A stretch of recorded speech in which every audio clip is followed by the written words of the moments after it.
On the 5th of January 1942, as exultant shouts of victory resounded in the streets of Tokyo, Admiral Loroku Yamamoto instructed the staff of the Imperial Combined Fleet to begin preparing for the second stage of operations in the Pacific War. His study of the situation reports on the Philippines, Malaya, and points south indicated that Japanese troops in a few months would be in control of East Asia and the other areas they had attacked in December.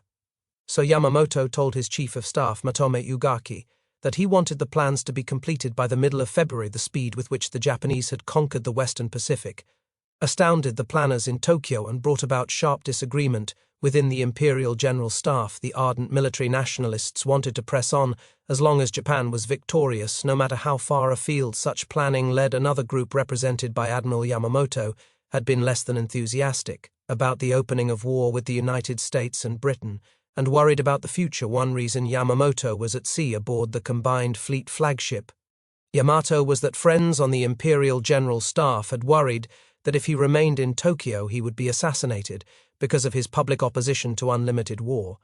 Even now his opinions were no secret from those around him. His chief of staff, Admiral Ogaki, wrote in his diary about the need for far-sighted statesmanship following this first month of glorious victory. Those were words that Yamamoto often used in warning that Japan could not war on the Western powers and hoped to win in the long run. Yamamoto's open criticism of the politicians was aimed at Prince Kuno and others who did not seem to know what sort of war Japan should wage in the Pacific. 3 months before Pearl Harbor, Yamamoto had met with a friend, Ryoichi Sasakawa, president of the ultra-nationalist Kokusu-do organization at the Imperial Navy Club in Shiba, Yamamoto, warning his friend that war was inevitable because of decisions taken by the politicians, said that at first, "We'll have everything our own way," stretching out like an octopus spreading its tentacles, and now, just a month after the war had begun, the octopus was spread almost flat. Yamamoto, however, had also warned his old friend that the euphoria could not last. The time, he said, for political action was the moment that Singapore fell. That disaster would unsettle the British in India, and they would undoubtedly be willing to listen to talk of peace. Yamamoto knew the British well. He had been a member of the delegations to the London naval conferences of 1930 and 1934. He also knew the Americans, and he had been Japanese naval attaché in Washington from 1926 to 198. He agreed that once war was started by the politicians, a major victory must be won quickly, but when that victory was achieved, he believed Japan would have only a year and a half to bask in glory. "We must get a peace agreement by then," he told Sasakawa, and he looked to this old friend to carry the word among the right-wing political leaders who were in power on January 5th. The victory seemed close at hand. The American battleship fleet had been put out of action at Pearl Harbor on December 7th. The British battleships Repulse and Prince of Wales had been sunk off the Malay coast in the Philippines, Manila, and the United States naval base at Cavite had been captured. The British had surrendered at Hong Kong, and Japanese forces were on their way to new landings in the Dutch East Indies at Rabaul on New Island Amba, and in the Solomon Islands. The attack at Pearl Harbor, however, had not accomplished all Yamamoto had hoped for the destruction of the major elements of the United States fleet. The aircraft carriers which had been at sea were unharmed and represented a constant threat. What was needed was a spectacular achievement, and Yamamoto did not expect the fall of Singapore for 5 or 6 months. It came on February 15th. He believed that if he was to achieve his goal of setting up the stage for negotiation, he must move in another direction, but the question before his planners was where to strike next. The army vetoed Yamamoto's suggestion for an attack on the Soviet Union. Such a war would be fought almost entirely on land, and the army was heavily occupied in China and Southeast Asia, so 3 other ideas were offered. Yamamoto's favorite was to attack in the Indian Ocean, invade Ceylon, draw out the British Far Eastern Fleet, and destroy it as Yamamoto had destroyed the American ships at Pearl Harbor, and then push into the Middle East to link up with the Germans who were driving toward the Soviet oil fields in the Caucasus. Thus, the Japanese Navy would be assured of all the oil it needed. The army refused to consider a Middle Eastern operation. So only 2 plans were left.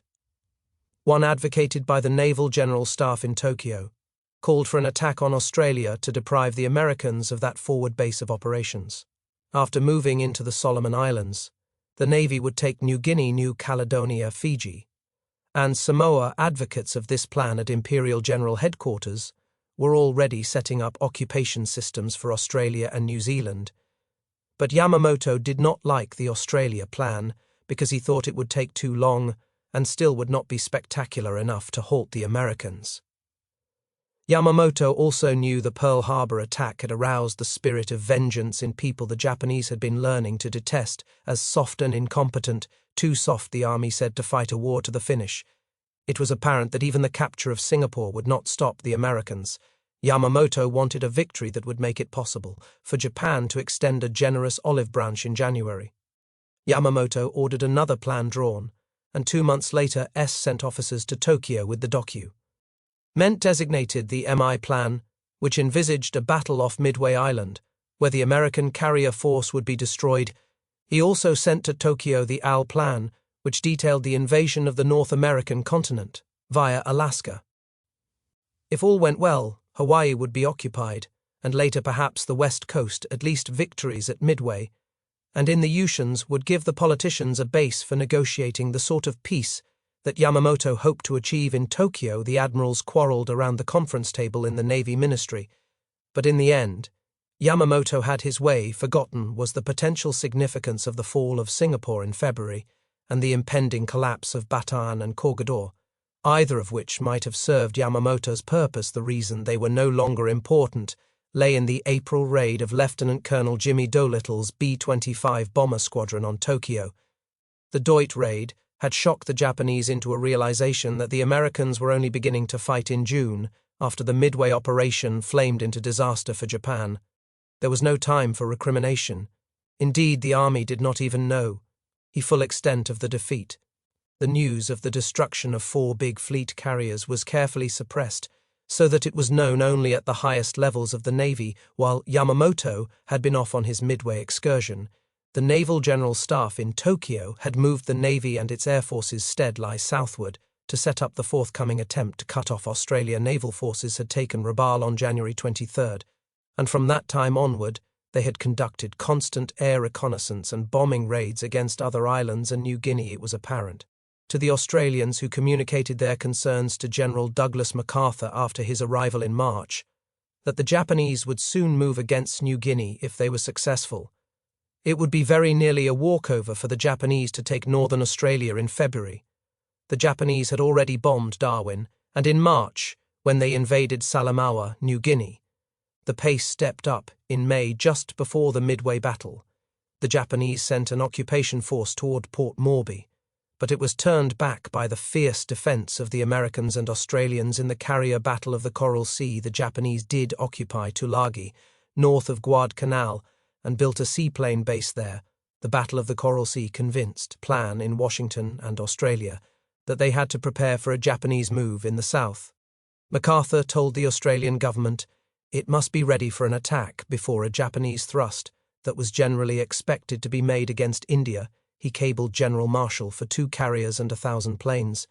But in Washington that May, Admiral Ernest J. King, Chief of Naval Operations, informed General Marshall that until the end of June he would have only 2 working carriers in the entire Pacific, while on the EV of Midway the Japanese had 10, and Pacific Fleet Commander Chester W. Nimitz had already given advanced warning about the big move he expected the Japanese to make, which turned out to be the Midway battle.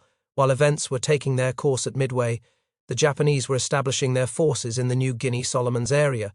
Major General Tamara Hori landed the South Seas Force at Salawa, and the naval troops occupied Lae and began to build up an airbase therein independently of Admiral Yamamoto. The Imperial General Staff had planned the Port Moresby operation, and Lieutenant General Harukichi Hotake was ordered to press on toward New Caledonia, Fiji, and Samoa, and to be ready to resume the advance against Port Moresby by July. That would be after the Midway battle, when Admiral Yamamoto could be expected to have returned with his combined fleet.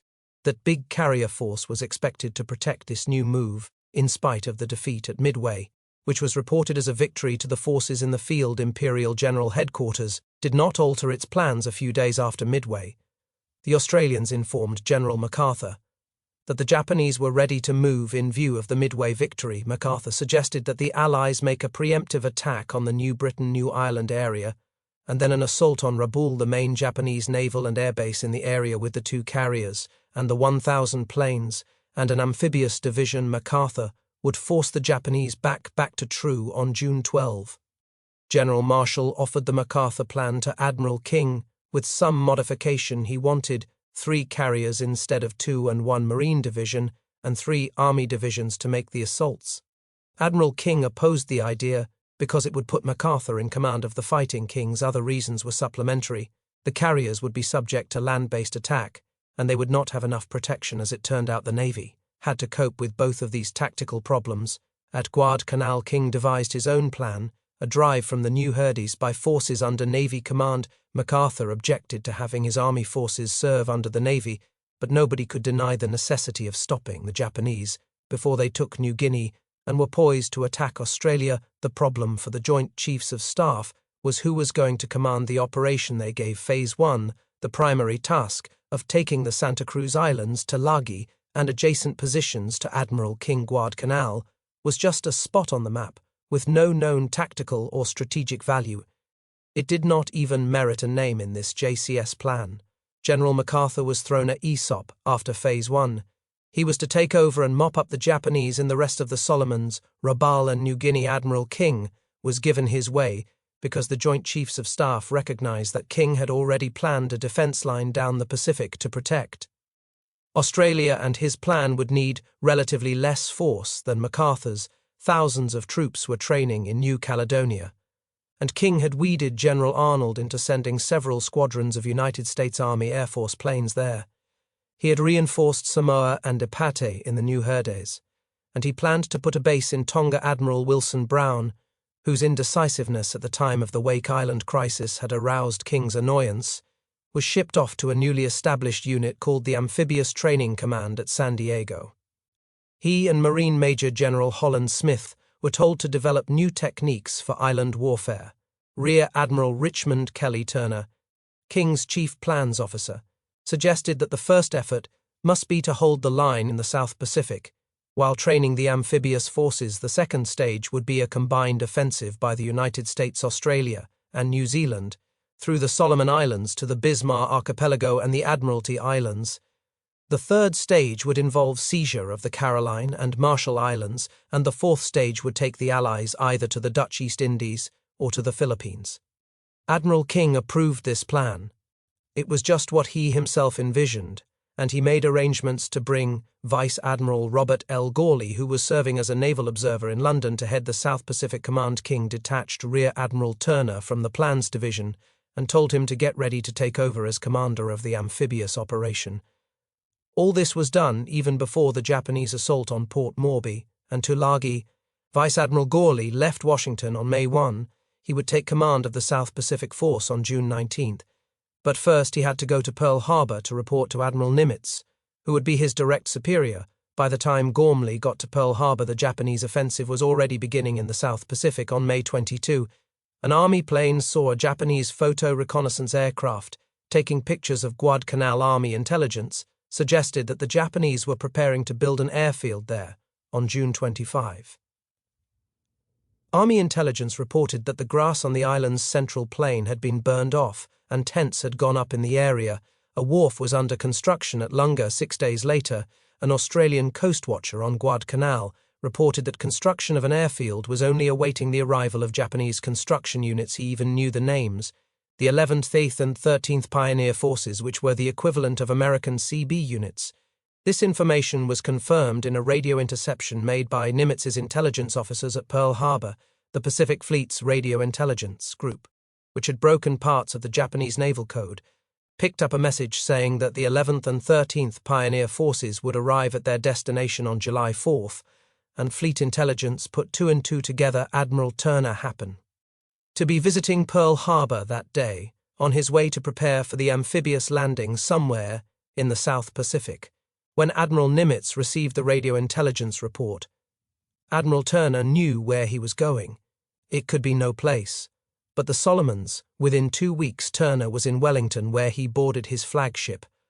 the USS Macaulay, the former Grace Line passenger ship Santa Barbara. His task was to train a whole amphibious task force in 1 month, as Turner began to move ships, and men around Admiral Gormley was on his way to Melbourne to confer with General MacArthur. Gormley left New Zealand with his head full of gloomy thoughts about the foolishness of trying to stage an amphibious operation when no one knew how to do it. MacArthur, who had his own reasons for disliking the plan, agreed with him entirely. They also agreed that with the planes at hand, they could not guarantee the landings sufficient air coverage. After all, this meeting occurred on July 18th, and the landings were to be made in 3 weeks. The sent a dispatch back to Washington recommending that the operation be deferred, but King was not happy with that message. King had told his new commander that he was handing him a difficult job, and that he would not be able to give him the proper tools until perhaps the fall. The answer was no.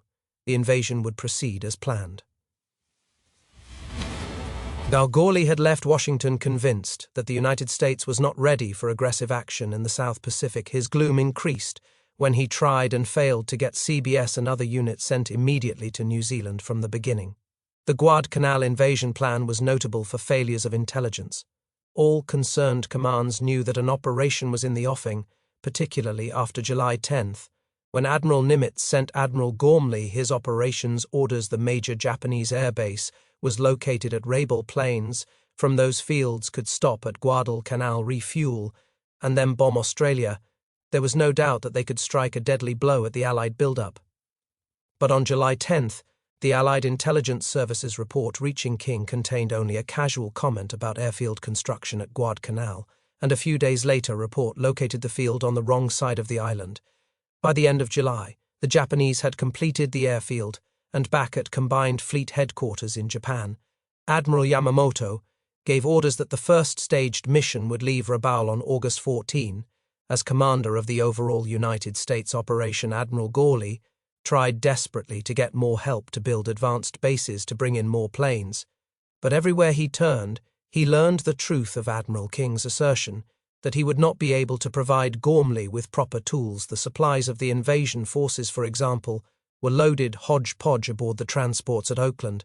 There were plenty of docks so that the ships could have been loaded and reloaded with supplies in the order of their intended use. Instead, the ships were sent to Numa, which had had no such facilities, and Admiral King had at least a general idea of the difficulties, but there was not time for delay. King knew better than any of his subordinates the absolute necessity of stopping the Japanese before they got to Australia.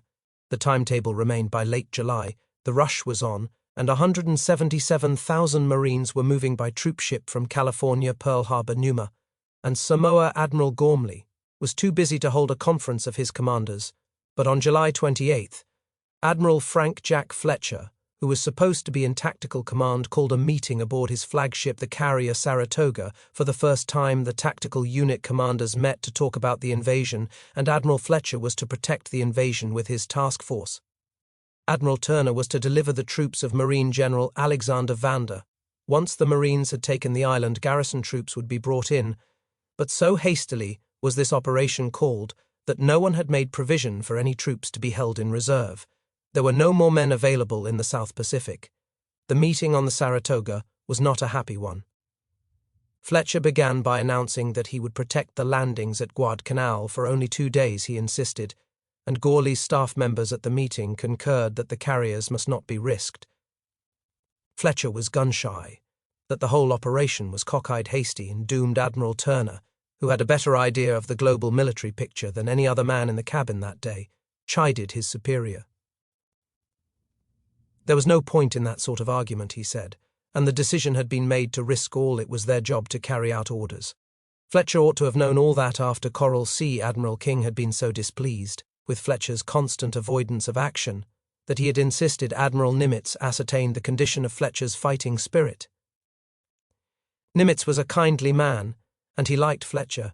He had given the carrier commander a pep talk, and then when the Battle of Midway was won, Fletcher, who was in command, there could hardly be faulted, but on the eve of the first American offensive operation to warn the troops and the men of the support ships that he was going to desert them in 48 hours, was a most inauspicious beginning. The rehearsal for the Guadalcanal invasion was staged on July 28 and lasted 3 days. The scene was Kororo Island near Fiji. Only a third of the assigned troops managed to get ashore, and when they did, they didn't know what to do. General Vandergrift regarded the mock-up as a complete bust. But there was no time even to second-guess. On July 31st, the Marines were back aboard the transports heading for Guadalcanal on the afternoon of August 6th, as the task force of 75 ships neared the Solomons. Admiral Fletcher nervously broke away with his carry. He would have his planes over the landing force as promised, but the 26 ships of the carrier group were being taken as far from harm's way as possible if American intelligence was so faulty as to permit the Japanese build-up of the airfield at Guadalcanal.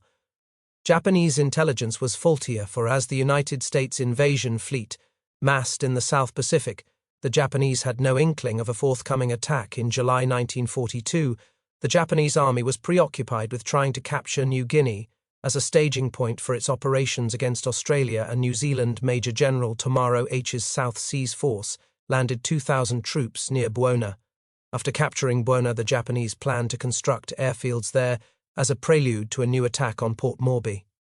So in July, Japanese air power was concentrated against Port Moresby bombers, and fighters swept over the piers and airfields nearly every day after the Japanese landings. The Japanese AI forces were also called on to support the beachhead, and in the early days of August, their attention was fixed on the new drive. The combined Australian and American Air Force responded with raids on the Japanese air bases at Lae during these preparations. Admiral Yamamoto's flagship Yamato was anchored at Hashima in Japanese waters. In a leisurely fashion, he was preparing for the forthcoming air operations over Australia, and he would see then what action was to be taken next. In preparation on August 3rd, the naval air groups stationed at LA were brought back to Rabaul to be ready for the Guadalcanal operations that would begin the following week. During the first week of August, the South Pacific skies were cloudy and only a handful of Japanese search planes took to the skies. None of them found the American armada that was steaming toward Guadalcanal. The Japanese airmen flying out of Rabaul were surprised to encounter American carrier aircraft in the skies around Buea. They had been told that the United States carriers were destroyed at Midway. The pilots assumed that the carriers were operating, with Australian forces that had marched across the Owen Stanley Mountains. Actually, they were training for the Guadalcanal invasion. No one in the Imperial High Command or in the field suspected a forthcoming invasion after their 8 months of continuous victories. It was hard for the Japanese to believe that the Allies could launch a seaborne invasion. Had the idea been suggested, they would have agreed with General MacArthur and Admiral Gawley that such an invasion had almost no chance of success. So, as the American Expeditionary Force moved toward Guadalcanal, it enjoyed the element of surprise. On August 4 and 5, the 75 ships steamed on under an overcast sky, and on August 6, the fleet moved through rain squalls almost all day long. But as dawn rose on the morning of August 7, the sky cleared, which meant the carrier planes would have good visibility for their attacks. The fleet went to general quarters at 5:30, and at 6:00, the carriers launched their first strike. The planes from the Wasp, Saratoga, and Enterprise were assigned targets on Guadalcanal Island. Lagi Gavutu and Tano. The Japanese had established a seaplane base on Gavutu and Tan Mogo, which were connected by a causeway. The Japanese planes had been kept down the day before by bad weather. Admiral Fletcher's task force reported one unidentified aircraft during the day, but whether it was Japanese or a plane from General MacArthur's command was undetermined. In any event, the Japanese were not aroused until 6:12 a.m. when the communications headquarters at the Tagise plane base sent a frantic message announcing the attack. The radio message went to the 4th, 6th, and 8th Fleets, Admiral Yamamoto, and Imperial Headquarters. It was simple and succinct: enemy. Heavy bombardment in progress. The weather had cleared and the car planes flew off into scattered cumulus clouds in the light of a quarter moon. The fighters and bombers moved off on their appointed missions. 8 fighters led by Lieutenant L.H. Bauer took off from the Enterprise to attack Guadalcanal's aircraft, PT boats, troop installations, and supply dumps. They found no aircraft and no PT boats, and they did strafe the buildings on the airfield at Longer Point. Meanwhile, another 8 fighters from the Enterprise maintained a combat air patrol over the transport sports from 6 until 8:00, When they were replaced by others, bombers began to hit Tagi and the Le Point area, but no enemy air activity was seen all morning. The Americans had it all to themselves, and the only planes damaged were those hurt in operational accidents. Planes from the other carriers struck the seaplane base at Gavutu. The surprise was complete. The American planes arrived and began bombing and strafing the seaplanes in the water. They destroyed 9 floatplanes, similar to the 014-engine Kawanishi flying boat, and 8 seaplanes that doubled as search planes and bombers. A few Japanese pilots who tried to take off were shot down before they were airborne. Not a single Japanese plane at Gavutu survived the attack. Other carrier planes hit Japanese troop concentrations on Tulagi. Some struck targets on the beaches that the Marines would soon invade. Before dawn, the Marines, on the decks of the transports, could see the high mountains of the island that was their objective. The transport slipped through the narrow neck that runs between Guadalcanal and Savu Islands into Suck Channel. As dawn rose, the guns of the escorting warships fired, and flashes of light illuminated the fleet. There was virtually no answering fire. The bombardment from the cruisers and destroyers accompanying the troop ships started fires along the shore. An oil dump exploded, sending flames leaping into the sky at 80 after 2 hours of bombing and shelling. Of the island, the landing craft began to move toward the north shore east of Longer Point. The Marines were nervous. Neither they nor their officers had any practical experience in such a landing, for this was the first American amphibious invasion since the Spanish-American War. At 90 troops were landing on Guadalcanal. They met no resistance because the Japanese had fled into the hills. The going was ridiculously easy. The Marines soon saw how completely they had surprised the enemy. They came. A.C. Ross wooden barracks that had never been slept in. They found a tent with a breakfast table full of platters and bowls of meat, rice, and cooked plums. There were half-filled rice bowls scattered around, chopsticks hastily dropped on the table or on the straw mats of the floor. The tents themselves told why the Japanese had left so rapidly. They were torn by shrapnel, and some were knocked flat by the shelling of the naval vessels before the landing, but any Marine who felt like celebrating over the ease with which they had taken their early objectives had some shocks coming. It was true that the Japanese had been surprised on Guadalcanal, and they had not dug in yet, nor created permanent fortifications, because most of the men were construction troops, not fighting men. But over on Tagi, Lieutenant Colonel Merritt Edson's 1st Marine Raider Battalion and the 5th Battalion of the 2nd Marines had encountered stout resistance. About 250 Japanese were located on this island. The Japanese were troops of the Yokohama Air-Based Detachment under Captain Haseki Miyazaki. They were experienced and dedicated fighters. Edson's 1st Raiders were the toughest American troops in the Pacific. They were all volunteers chosen from the ranks of a force known for its fighting qualities. The Raider concept had come from Lieutenant Colonel Evans Carlson's recommendation for creation of a commando force, and Carlson's experience had included a service tour of several months with the Chinese Communist 8th Route Army in its guerrilla struggles against the Japanese in North China. Edson's Raiders had trained for many months under Spartan conditions, and when they came to Guadalcanal, they already had a powerful reputation. As it turned out, they would need every trick they had learned, and would learn some new ones. This invasion was the first contact between highly trained American troops and seasoned Japanese veterans since the war had begun in December. The Japanese had a reputation even more fearsome than that of the Raider battalions, gained through the phenomenally rapid march of their forces through the Philippines, Malaya, and the East Indies. For months, Tokyo had crowed over its victories, and half the world had come to believe the Japanese were invincible. A reputation the Imperial High Command was pleased to encourage. Tulagi then was, in a sense, the first testing ground. Edson's troops landed at 8:15 a.m. on the northwestern part of the island, and at the beginning, the going did not seem much harder than it was on Guadalcanal. They encountered some resistance from a few outposts. The northwest part of Tagi was covered with thick jungle, small trees, vines, and bougainvillea, with its beautiful leaves and sharp thorns. At first the terrain seemed to be the worst obstacle. Edson lost only one man, and that one to a sniper.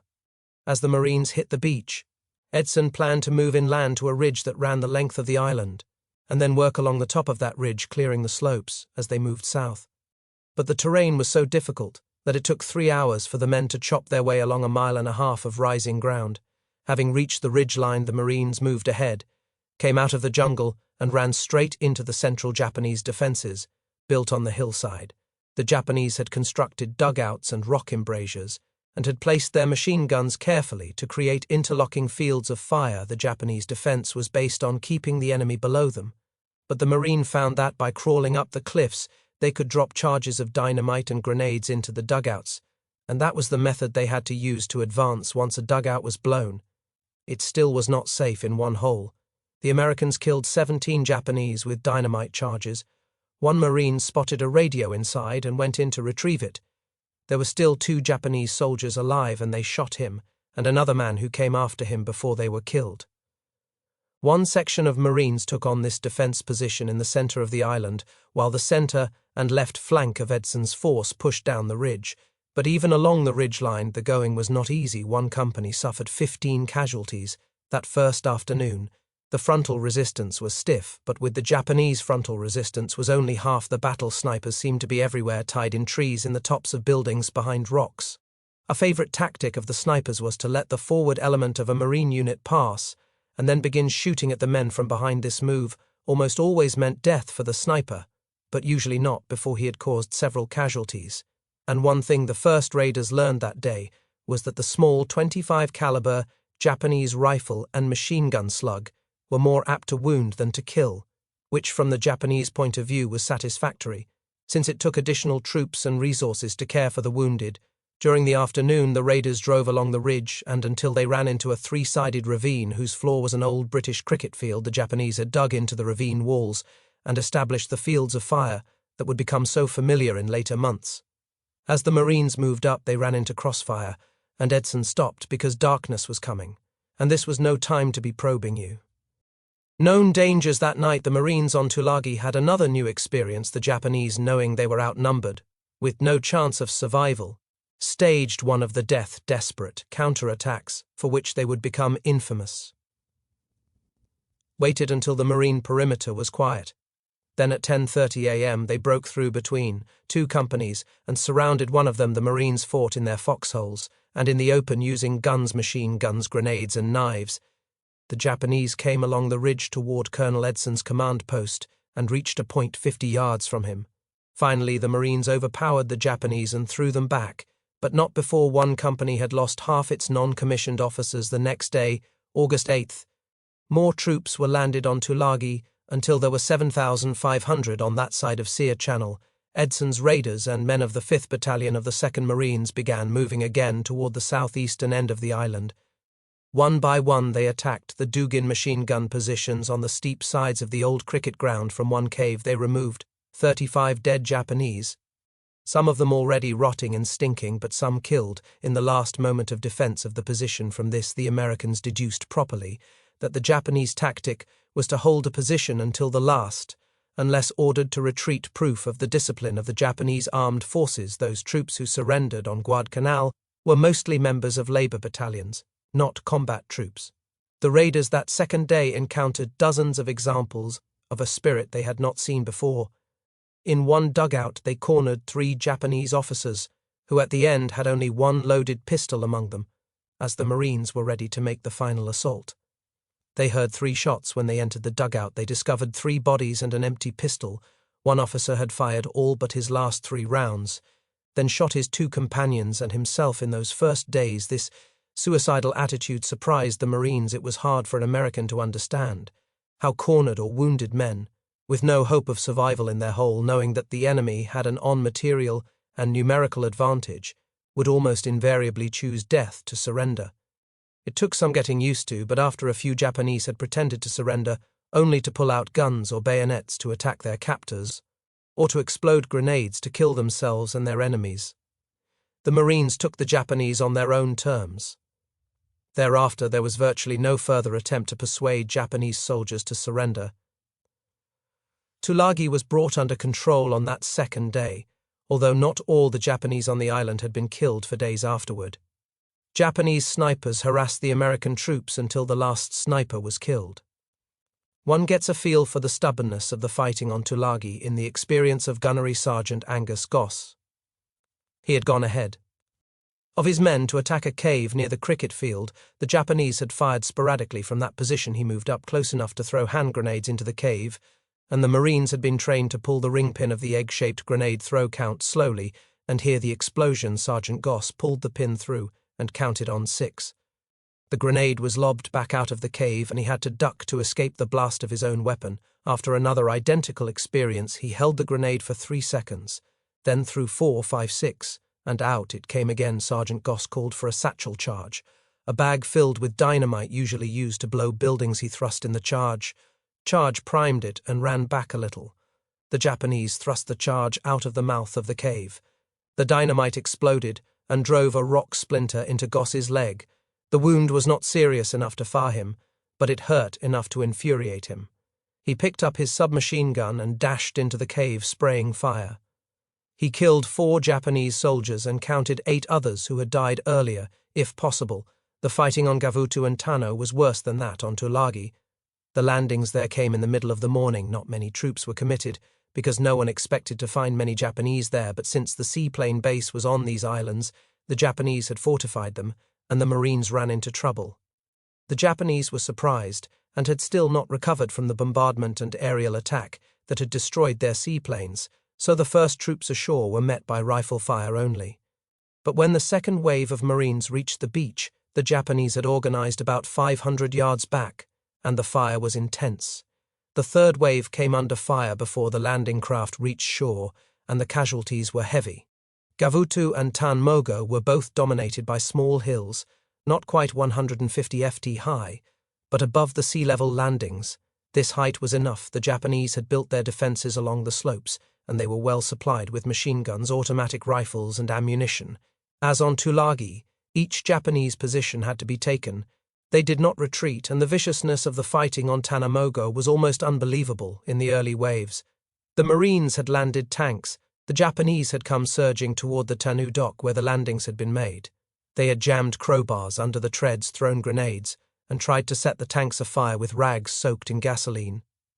One tank commander had opened the hatch and employed the tank's machine gun to kill 23 Japanese soldiers, before one scram bled up the side of the tank and stabbed him to death with a bayonet. Another Japanese then threw gasoline-soaked rags inside the tank, and it burned by mid-afternoon. On this first day, it was apparent that the Marines could use reinforcements, and a unit that had landed earlier on Florida Island where there were no Japanese was called over to assist. Tanmogo had been taken, but the Marines were unable to secure the causeway that linked the 2 small islands. The reinforcements were ordered to Tanmogo, and at dusk were given 5 minutes of preparatory bombardment from naval vessels. Unluckily, one of the last shells hit a fuel dump near the beach and lit up the shore as if it were noon. As the Marines came up, the Japanese had them clearly silhouetted against the sea. From the dugouts on the hills came a steady stream of machine gun and rifle fire. 2 boatloads of Marines reached the beach, but the coxswain of the third boat was killed at his tiller, and the boat slewed around and headed back out to sea. The following boats did the same, believing there had been some change in orders. So the men of the 2 boats were stranded ashore, and their only protection was the concrete pier. The Japanese were firing as soon as the Americans returned the fire. The Japanese spotted the position by the tracers. Soon several men were down. 1 boat retired, taking the wounded, and it was some time before the confusion was eliminated and other boats began to land. Meanwhile, the Japanese launched a counterattack on the beach. Captain Crane, the leader of the unit, was cut off from his boat, and he and 5 men hid in the brush, and in the darkness they escaped to return to the beach. After the Japanese had drawn back to their hillside positions, eventually they were extricated, but it was 4:04 on the morning of August 8 before another unit landed and was able to secure the causeway. When the fighting started, there were 500 Japanese on the connecting isets of Gutu and Tanmogo. When the fighting ended, there were none. Early on the morning of August 7th, the Tulagi radio station flashed the first word of the United States assault to Rabaul.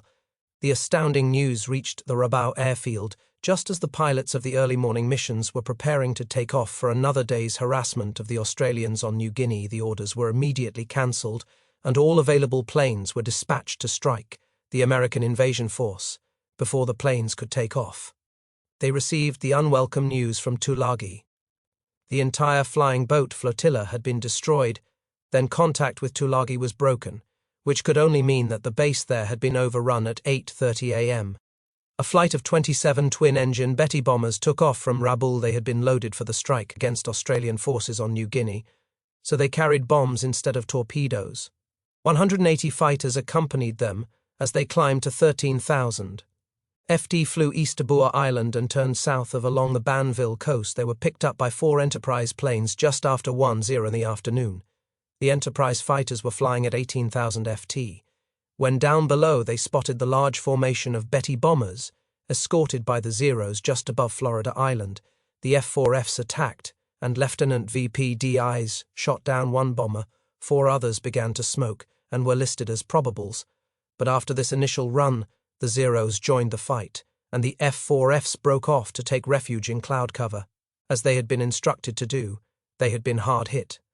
One of the F-4Fs had been shot down, and Lieutenant D's plane was so badly shot up, he had to make an emergency landing on the Wasp. Lieutenant GE Firebar led another flight of 6 fighters from the Enterprise, and they found the enemy off Santa Isabel Island. The Zeros came in fast, 10 of them, and attacked 3 of the fighters.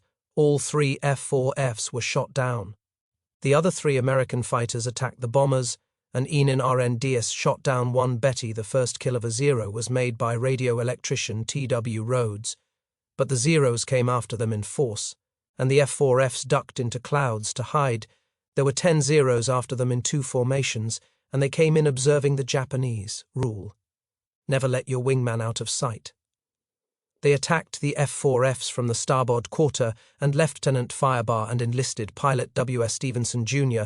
and pilot machinist W.H. Warden were shot down. One of the coast watchers picked up Firebar from the water off Santa Isabel Island. A Guadalcanal coast watcher sent a canoe to rescue Warden off that same island, but Stevenson was not found aboard the other carriers. The story was much the same. The bombers were much easier targets. 6 fighters of Flight 323 ran into enemy bombers off Longer Point and shot down 4 of them. Machinist de Runan destroyed 2 single-handedly just after 2:30 a.m. In the afternoon, when the Japanese Betty bombers and Zero fighters began their run over the island's coast watchers were on the alert. Paul Edward Mason, a copra planter in peacetime, was stationed on Malab Hill, on Banville, overlooking Buin at 9 in the morning. He sent a message that 24 Japanese bombers were heading toward Guadalcanal. They were still 400 m or 2&A, 4 hours away from the target. When that message was broadcast back from Pearl Harbor to the fleet, that message reached the invasion fleet in plenty of time for preparations. The reaction of HMAS Canberra, one of the Australian cruisers, was typical when the word came. The bosun's mate piped the message: the ship will be attacked at noon by 24 torpedo bombers. All hands will pipe to dinner at 11:00, and the torpedo bombers came in right on schedule. The United States fighters climbed above them to 20,000 FT. As the bombers reached the north shore of Guadalcanal and looked down on the invasion fleet at noon, the American carrier fighters and the guns of the ships were ready for them. For the first time in the South Pacific, the Japanese were feeling the results of counterattack. The American fighter planes were quite effective against the twin-engine bombers of the 24 Bettys that finally arrived over Guadalcanal. All but 1 was shot down, and the only damage sustained in that first attack was to the destroyer Mug Buford, which was hit by a bomb against the Zero fighters. However, it was a different story. Pilot officer Soro Sakai, Japan's leading ace, was among those 18 chosen for their skill to make this first long-range mission over the target. The Japanese force was jumped by F-4F Wildcats from the carriers, and they went in straight for the bombers, ignoring the Zeros. The Zeros protected the bombers as well as they could, but then turned to the American fighters. Sakai was puzzled by the American tactics. The Navy pilots dived against the Zeros, but if they missed on the first pass, they scattered and evaded. They had been instructed well by their intelligence officers, who knew that the Zero was superior in turning and climbing ability as well as faster. After a grim and skillful battle, Sakai shot down 1 F-4F and an SBD dive bomber that by itself jumped 4 Zeros. Several other Japanese pilots made kills, while 1 Zero was lost. Pilot Sakai attacked a group of the SBD torpedo bombers, thinking they were fighters, and ran straight into 4 spitting machine guns manned by rear gunners who had him see as he came in. His Zero was badly smashed, and he was seriously wounded. Yet he managed to fly the plane back to Rabaul and land it before collapsing in the air. The Japanese still had a temporary advantage in the quality of the Zero, but already the Americans in their F-4Fs were beginning to learn to use the limitations of the enemy to their advantage. The matter of control of the air was obviously going to be hotly contested at TI. Particular moment, the Americans had the advantage of propinquity with the carriers close offshore, but the Japanese had the advantage of numbers at Rabaul, and the American effort was seriously hampered by the superiority of the Japanese Zeros over the American fighters. The carrier pilots were flying the F-4F Wildcat, which was not as fast or as maneuver-able as the Zero, and the Japanese could fly rings around them. The one advantage of the F-4F was its sturdy construction and armor protection, all that was needed to keep the ratio of lost planes as low as it was for the Americans at Rabaul. The Japanese recovered rapidly from the surprise of the American invasion. But the problem for the Japanese fighters was the 1,100-mile round trip. For that reason, on the first day, Commander Nakajima, the leader of the fighter squadron, had resisted demands by higher authority that all Zeros available be sent into the fight, and had dispatched only his most experienced flyers. He was soon to be sending others, and the losses grew more serious, largely because of the vast distances to be traversed by nightfall of the first day. The United States invasion seemed secure. The American troops had moved up near the airfield and had not encountered any substantial resistance. One prisoner was captured, and he indicated that there were only about 600 combat troops on the island and 1,400 laborers, and that they had fled to the opposite side. Admiral Turner had moved 11,000 Marines ashore, and vast piles of ammunition, food, and other supplies crowded the beaches. General Vandergrift had noticed that the beach force was unable to assimilate the supplies, but fearing that the carriers would soon move out, he was glad to see the supplies still coming in. He did establish a second beachhead, but it was soon crowded as badly as the first at 8:40 a.m. On the morning of August 8, Coast Watcher Jack Red at Biwa Passage spotted 45 Japanese dive bombers that had taken off from Cavan 30 minutes later. Pearl Harbor repeated the broadcast to the ships. The carrier planes attacked and destroyed many of the enemy bombers. But on this day, the United States ships did not escape unscathed. A blazing bomber dived into the deck of the transport, George F. Elliott, and set it afire. One dive bomber sent a torpedo into the destroyer, Jarvis, putting it out of action that morning. The planes of the Enterprise and the other carriers took off on their missions, and found the skies clear. They strafed and bombed troop concentrations along the Tanara River, and they worked over the airfield again. At about 10:03, fighters from the Enterprise discovered a group of Japanese torpedo bombers coming in low over the surface of the water to attack the transports. The Americans jumped them. Machinist Roonan shot down one bomber and one fighter. Enan V.H. Rouse shot down 2 twin-engine torpedo bombers, and Enan J.D. Shoemaker shot down another. That was the end of the air activity for the day. At nightfall, the Enterprise's Fighting 6 counted its losses, 6 pilots shot down by Zeros. The Japanese Zero fighters still had the edge in experience and aircraft, but the American pilots were already beginning to learn tricks of the trade. The commander of the Enterprise Air Group concluded that the Zero had 2 major weaknesses: limited firepower and inability to withstand punishment because of the Zero's superior rate of climb maneuverability and fuel capacity. The F-4F pilots were warned to stick close together, and when attacked, each 2-plane element should set up a scissors movement, constantly turning toward each other. Thus, the pair of F-4Fs could concentrate their superior firepower on the enemy, while they knew their own planes could absorb an enormous amount of punishment on the ground. The Marines fought fierce Japanese opposition on Tulagi Gavutu and Tanamogo on Tulagi. They suffered 90% casualties, but took control of the island by the end of the second day. The Japanese garrison of 250 men fought to the end. 200 men were killed. 3 surrendered, and the rest swam the strait to Florida Island to continue fighting on Gavutu and Tanambu. The Marines suffered 250 casualties. The 500-man Japanese garrison was wiped out to the last man. The fierceness of this fighting on Tulagi was in sharp contrast with the easy advance of the Marines on Guadalcanal.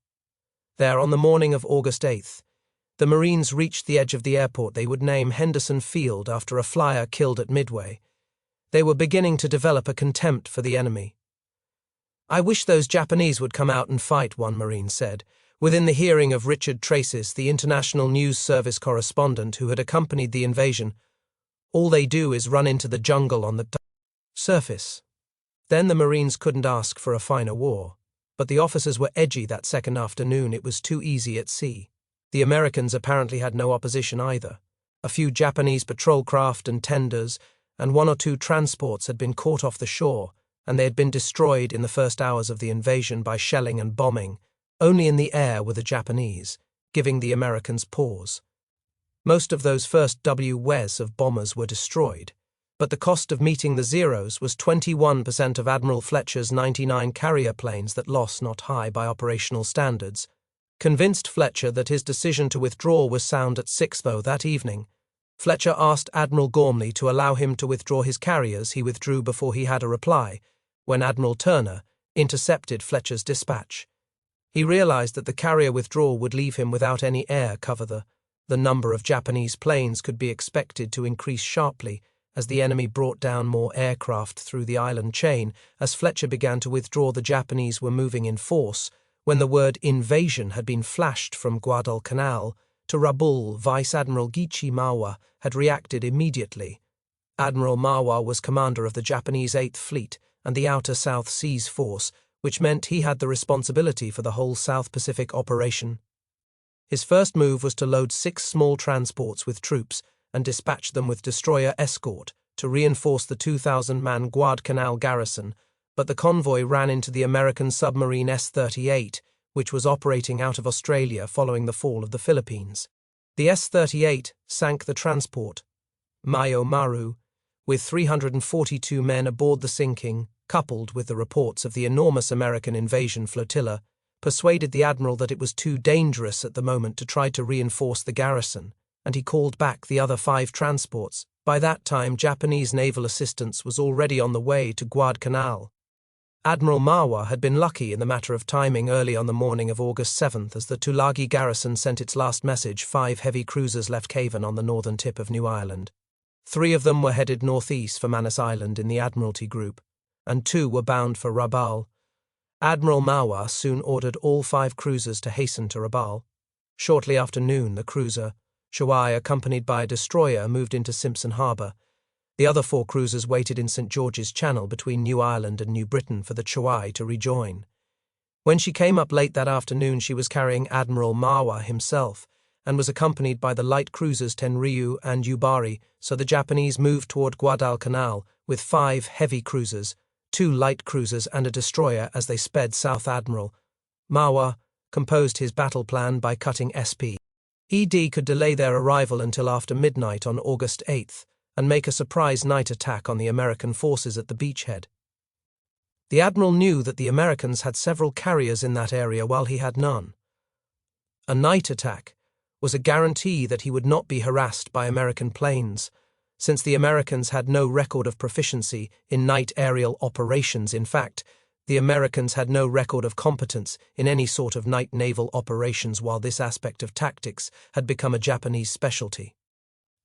Ma's problem that afternoon was how to move close to Guadalcanal without coming in too soon, and still not give away the element of surprise. He had to attack to support the Guadalcanal defenders, but if he could surprise the enemy, the effectiveness would be enormous. The admiral did not know it just then, but the nature of the divided command, the inferiority of the American air intelligence system, and the lack of clearly defined search methods would all play directly into his hands for intelligence about Japanese ship movements. The Americans at Guadalcanal had to depend on air search and submarine reports. Only under the most special circumstances would the reports of coast watchers be of much use concerning naval ship operations. Early in the day, the cruisers were sighted by United States B-17 Army bombers as they moved down toward Rabaul on the evening of August 7th. The Mawa force was sighted by the S-38 just as it came out of St. George's Channel.